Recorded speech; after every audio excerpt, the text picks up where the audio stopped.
Andhra Pradesh state civil supplies corporation outsourcing employees union AITUC అనుబంధ సంఘ ఆధ్వర్యంలో గురువారం కాకినాడ జిల్లా కలెక్టరేట్ కార్యాలయం వద్ద సివిల్ సప్లై కార్యాలయంలో పనిచేసే అవుట్సోర్సింగ్ కార్మికులు తమ సమస్యలు పరిష్కరించాలని నిరసన ధర్నా నిర్వహించారు. ధర్నాకు ముఖ్య అతిథిగా ఏఐటీయూసీ జిల్లా ప్రధాన కార్యదర్శి తోకల ప్రసాద్ హాజరయ్యారు. ఈ సందర్భంగా ప్రసాద్ మాట్లాడుతూ రాష్ట్ర వ్యాప్తంగా AP state civil supply corporation outsourcing employees union ఆధ్వర్యంలో జిల్లా కలెక్టర్ కార్యాలయం వద్ద నిరసన ఆందోళన చేపట్టాలని రాష్ట్ర వ్యాప్తంగా పిలుపునిచ్చారని, ఈ పిలుపులో భాగంగా కాకినాడ జిల్లా కలెక్టరేట్ కార్యాలయం వద్ద నిరసన ఆందోళనలు నిర్వహిస్తున్నామని అన్నారు. సివిల్ సప్లై కార్యాలయంలో పనిచేసిన outsourcing employees, computer data operators, subordinators, వాచ్మెన్లు 7 సంవత్సరాల తరబడి విధులు నిర్వహిస్తున్నారని, వారి సేవలను, సర్వీసులను ప్రభుత్వం గుర్తించి తక్షణమే క్రమబద్ధీకరించాలని ప్రసాద్ డిమాండ్ చేశారు. ఈ కార్యక్రమంలో ఎం శివకిషోర్, ఏ సాయి కుమార్, ఎస్ రామకృష్ణ, డి విజయ్ కుమార్, అజయ్, దుర్గాప్రసాద్, కిరణ్మయ్, అమ్మాజీ, రాజమ్మ, గాయత్రి, రాజశేఖర్, సూర్యనారాయణ తదితరులు పాల్గొన్నారు. అవుట్సోర్సింగ్ ఎంప్లాయీస్ అందరినీ తక్షణమే క్రమబద్ధీకరించాలని చెప్పేసి కోరుతా ఉన్నాం. అలాగే ఇక్కడ ఉన్న వాళ్ళందరినీ కొన్ని ప్రాంతాల్లో మళ్ళీ తరలిస్తా ఉన్నారు, బదిలీ చేస్తా ఉన్నారు. మరి వచ్చిన జీతాలతో మాకు ట్రాన్స్పోర్ట్ ఛార్జీలు ఎవరిస్తారని చెప్పేసి అడుగుతా ఉన్నాం. ఇప్పటికైనా ఈ రాష్ట్ర ప్రభుత్వం తక్షణమే స్పందించి civil supplies, outsourcing employees, computer data operators, subordinators, watchmens వీళ్ళందరికీ జీతాలు తక్షణమే పెంచాలి, వాళ్ళ క్రమబద్ధీకరించాలి.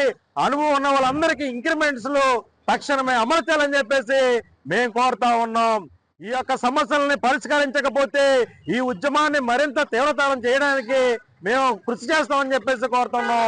రాష్ట్ర ప్రభుత్వం మేము చేస్తున్న సర్వీస్ని, మా సేవల్ని గుర్తించండి, మేము పడుతున్న ఆర్థిక ఇబ్బందులను గుర్తించండి, మా జీతాలను తక్షణమే పెంచాలని చెప్పేసి డిమాండ్ చేస్తా ఉన్నాం. 10 సంవత్సరాలుగా సివిల్ సప్లైలో డిఓగా పనిచేస్తున్నాను. మా 10 సంవత్సరాల నుంచి మా జీతాలు పెంచడం కానీ, లేదా మాకు ఇంక్రిమెంట్లు ఇవ్వడం కానీ, బోనస్లు ఇవ్వడం కానీ ఎటువంటి ఇది లేదండి. మేము ఒక లీవ్ అడగాలన్నా సరే చాలా ఇబ్బందులు పడుతున్నామండి. చాలా ఇదైన పరిస్థితిలో ఉన్నాము. ఉదయం ప్రతి ఉద్యోగి కూడా 8 గంటలకు వచ్చి రాత్రి 9, 8 గంటలకు ఇక్కడ పనిచేస్తున్నామండి. అయినా మా సేవలను ఎవరు గుర్తించడం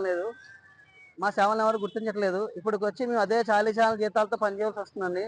పెరిగిన నిత్యావసరాల ధరలు చూసుకుంటే జీతం సరిపోని పరిస్థితి అండి. ఈరోజు ఇంటి అద్దె కట్టాలన్నా, లేదంటే ధరలు నిత్యావసర సరుకులు కొనుక్కోవాలన్నా సరే చాలా ఇబ్బంది గల పరిస్థితి ఏర్పడుతుందండి.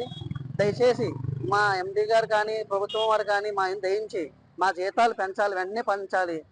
సేవలు అనుగుణంగా ఎన్ని సంవత్సరాలు అయితే పనిచేశారో దాని సేవలు అనుగుణంగా మాకు ఇంక్రిమెంట్లు కల్పించాలి అని కోరడం జరుగుతుందండి. ఉద్యోగ భద్రత కల్పిస్తానన్నారు, ఎప్పుడు కూడా ఉద్యోగ భద్రత అనేది ఏం కల్పించలేదు. మాకు ఇప్పుడు పెరుగుతున్న నిత్యావసర ధరల పరిస్థితుల ప్రకారం మేము ఒక ఉప్పు, పప్పు కొనుక్కోవాలన్నా, నూనెలు కొనాలన్నా మాకు వచ్చే జీతం సరిపోవట్లేదు. పిల్లల్ని ఏదో ఒక సాధారణ స్కూల్లో చదివించాలన్నా సరే దానికి ఫీజు కట్టే పరిస్థితి లేదు.